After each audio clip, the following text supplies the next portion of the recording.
Hospital ખાતે news 18 ગુજરાતની team હાજર છે અને સીધા જ વાત કરવાનો પ્રયત્ન કરશું જયંતિભાઈ સરદારાના ભાણેજ આપણી સાથે છે। ખાસ કરીને શું કહેશો, હાલ અત્યારે તેમની તબિયત કયા પ્રકારની છે, ડૉક્ટરે શું કીધું છે, કયા પ્રકારની ઇન્જરી છે તે જોવા મળી રહી છે? તબિયત અત્યારે એમની સારી છે અને એમને જે બી મોઢા ઉપર ઘા વાગેલા છે ત્યાં ટાંકા લીધેલા અત્યારે સ્ટેબલ છે એમની તબિયત। ખાસ કરીને ગઈકાલે જે ઘટના બની હતી તે કયા પ્રકારની બની હતી, શું કહેશો, ને હાલ અત્યારે કયા પ્રકારનો માહોલ છે?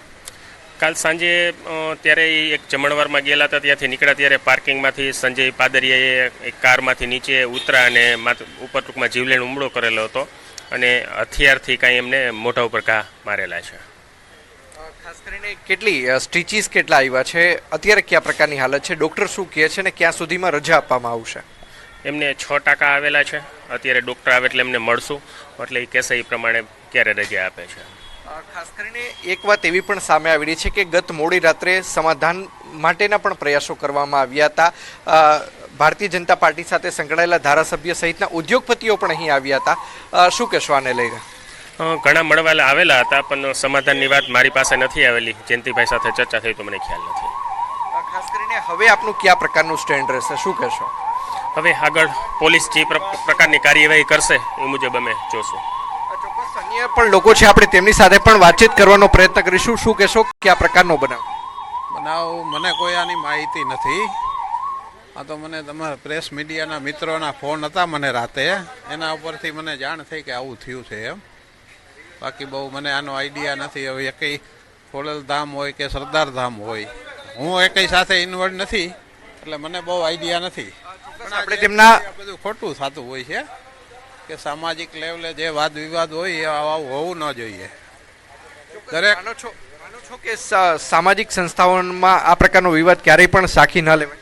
ના, આવું હોવું જ ન જોઈએ। જો ભાઈ જેને જે લાગતું ઓળખતું હોય ત્યાં લોકો જોડાયેલા હોય છે, બાકી વાદ વિવાદ તમે એક જગ્યાએ હો તો બીજી જગ્યાએ તમારે રહેવું જેવું તો હોય નહીં। પણ જે આ વિવાદ છે એ યોગ્ય નથી એમ મારા માનવા મુજબ, કે કોઈએ ન કરવો જોઈએ। પછી પાદરિયાભાઈ હોય તોય ભલે કે સરદારાભાઈ હોય તો ભલે, કે સમાજમાં આવું હોવું ન જોઈએ। કોઈ અંગત દુશ્મનાવટ હોય, કોઈ બીજા કારણોને લઈને થયું હોય તો બહુ મને આઈડિયા નથી, પણ જે થયું એ ખોટું થયું છે। તો તમામ લોકોનું કહેવું છે કે જે થયું છે તે ખોટું થયું છે ને આ પ્રકારનો વિવાદ કોઈ પણ સામાજિક સંસ્થા હોય તેમાં ન થવો જોઈએ। જી અંકિત, એવો પણ આરોપ મૂકવામાં આવી રહ્યો છે કે પીઆઈ પાદરિયા જે છે તેમણે હથિયાર વડે હુમલો કર્યો। બીજી તરફ જે સહકર્મચારીઓ છે તેમનું કહેવું છે કે હથિયારો જમા કરીને તેઓ રજા પર ગયા હતા। એટલે આ જે વિરોધાભાસ જોવા મળી રહ્યો છે તેને લઈને પણ કાર્યવાહી થશે, તપાસ થશે?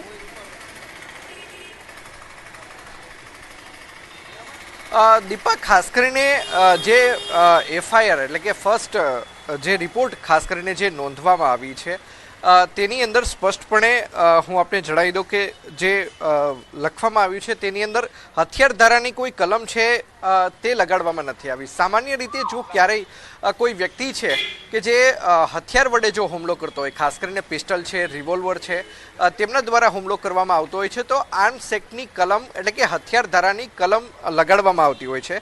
પરંતુ રાજકોટ શહેર તાલુકા પોલીસ સ્ટેશન ખાતે જે ફરિયાદ નોંધવામાં આવી છે, આ ફરિયાદની અંદર હું આપને જણાવી દઉં કે બીએનએસની કલમ 109/1 એટલે કે અટેમ્પ્ટ ટુ મર્ડર કે જે આઈપીસીની અંદર 307 તરીકે ઓળખાતી હતી, આ એ જ કલમ છે કે જેને બીએનએસની કલમ 109/1 તરીકે ઓળખવામાં આવે છે। ત્યારબાદ 115/2 અને 118/1 એટલે કે જે આઈપીસીની ધારા જે 323, 324, 326 હતી એટલે કે એ જ મારામારીની કલમનો અહીંયા ઉલ્લેખ કરવામાં આવે છે। સાથોસાથ જાનથી મારી નાખવાની ધમકી જે છે કે જે 504, 506 ગણાતી હતી તે બીએનએસની કલમ 352, 351/3 એટલે કે જે જાનથી મારી નાખવાની ધમકીની જે કલમ છે તેની અંદર લગાડવામાં આવે છે। સાથોસાથ જીપી એક્ટની કલમ 135નો ઉલ્લેખ કરવામાં આવ્યો છે।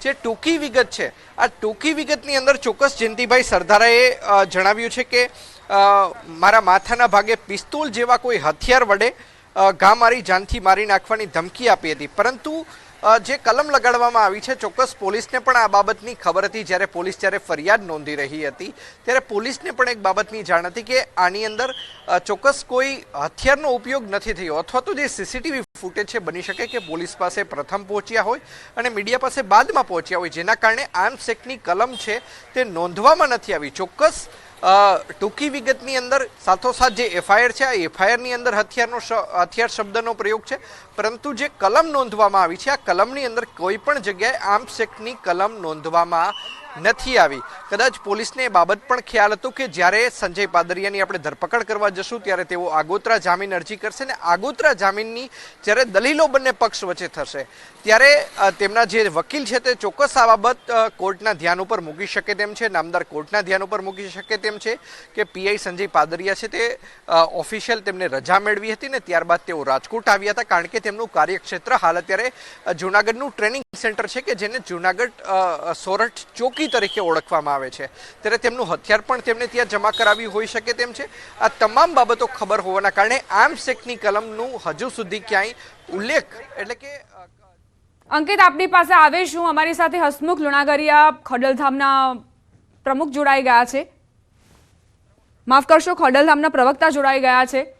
હસમુખભાઈ, આ જે હુમલાનો આરોપ મૂકવામાં આવ્યો છે તેને લઈને આપની પ્રતિક્રિયા પ્રથમ તો. જી બેન, જે બેન બન્યું છે એ યોગ્ય નથી, પણ બંને મિત્રો એક લગ્ન પ્રસંગે મળ્યા હશે અને કઈ બી ચર્ચા થઈ હશે, એના અંતે આ જે કઈ બન્યું છે એ બન્યું છે બેન. અને પછી એ જે ઘટના બની અને ઘટના પછી એમાં ખોડલધામ અને સરદારધામનો ઉલ્લેખ થાય તો બંને સંસ્થાઓ, ખોડલધામ અને સરદારધામ બંને સંસ્થાઓ સમાજ માટે કામ કરતી સંસ્થાઓ છે, બંને સમાજના હિત માટે કામ કરતી સંસ્થાઓ છે, એટલે એમના બનાવ બાદ બંને સંસ્થાઓને આમાં ઇન્વોલ્વ કરવી એ મારી દ્રષ્ટિએ યોગ્ય નથી. હસમુખભાઈ, એવો આરોપ મૂકવામાં આવી રહ્યો છે કે જે ખોડલધામના ચેરમેન છે જી અને સરદારધામ છે તે વચ્ચે વોર ચાલી રહી છે અંદરો અંદર. બિલકુલ નહીં બેન, એવા ઘણા બધા સમાજના આગેવાનો છે કે જે બંને ટ્રસ્ટમાં કોમન ટ્રસ્ટીઓ હોય, રાઈટ. ઘણા બધા મિત્રો એવા છે કે બંને ટ્રસ્ટમાં કોમન ટ્રસ્ટીઓ હોય, સમાજની સંસ્થા છે એટલે એમાં વોરનો તો કોઈ સવાલ આવતો નથી. જ્યારે વ્યક્તિગત હાજી હાજી જયંતિભાઈ, માફ કરશો હસમુખભાઈ, જયંતિભાઈનું કહેવું છે કે નરેશભાઈના કહેવાથી, ખોડલધામના ચેરમેનના કહેવાથી મારી પર હુમલાની ઘટના બની છે અને જે પીઆઈ પાદરિયા છે તેમણે હુમલો કર્યો તો સાથે જે એવું કહેતા હતા કે તમે ગદ્દારી કરી છે સમાજ સાથે. રાઈટ, એ તો બેન એ એમનો અંગત પ્રશ્ન છે. જયંતિભાઈ આવું કહેતા હોય કે ખોડલધામના ચેરમેન નરેશભાઈના કહેવાથી છે તો એ વાત કેટલા અંશે વ્યાજબી છે એ બેટર છે કે મારા કરતા આપ વિચારી જુઓ. જ્યારે નરેશભાઈ કોઈ પણ વ્યક્તિ માટે, જ્યારે 18 વર્ષને સાથે રાખીને ચાલતા હોય, કોઈ પણ વ્યક્તિ માટે આવું વિચારી બી ના શકે, ત્યારે એ સમાજનો દીકરો છે, સમાજ સંસ્થા સાથે જોડાયેલા છે જયંતિભાઈ, તો જયંતિભાઈ માટે આવું કહે એ કેટલા અંશે વ્યાજબી હોય. એટલે આવું નરેશભાઈએ કીધું બી ના હોય.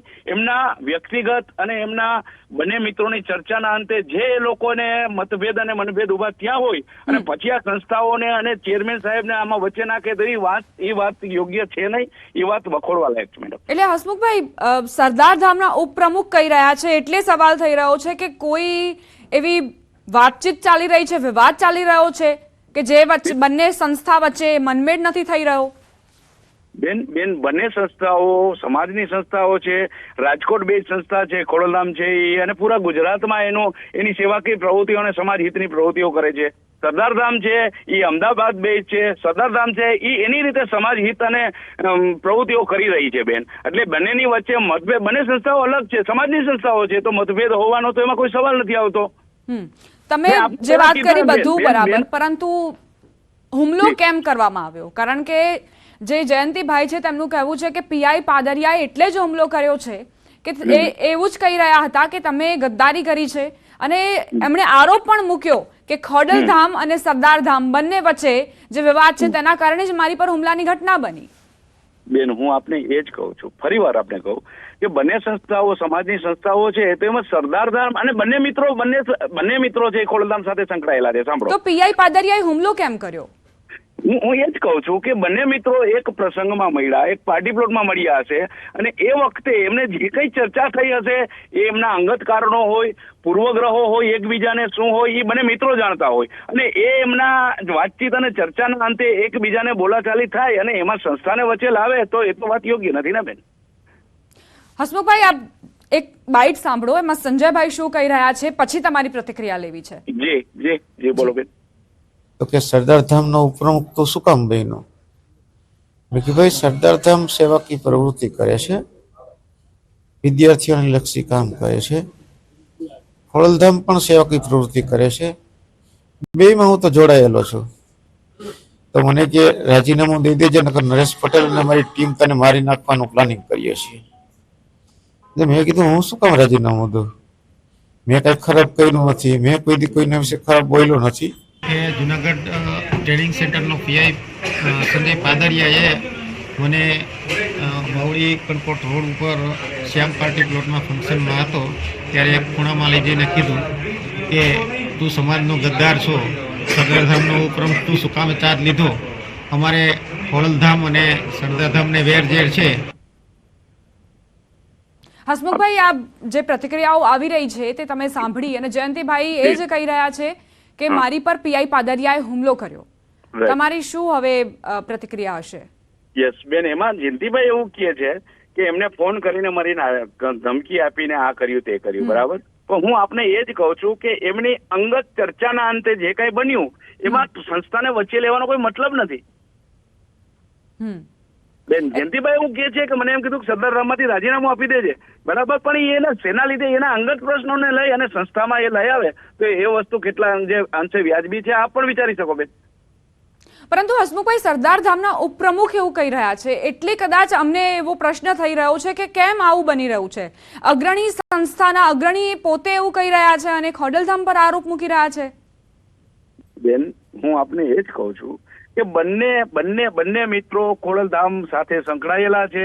જયંતિભાઈ છે સરદારધામ સાથે પણ સંકળાયેલા છે, બરાબર. તો ભાઈ જયંતિભાઈ બી ક્યારેય સંસ્થાનું ક્યારેય ખરાબ કે ઓલું ના બોલે, બરાબર. પણ એમના અંગત મતભેદ અને મનભેદોના અંતે જે કઈ વિચાર વિમર્શોમાં ફિટ ના બેઠું હોય અને પછી એ સંસ્થાને વચ્ચે લાવે તો એ વાત યોગ્ય નથી ને બેન.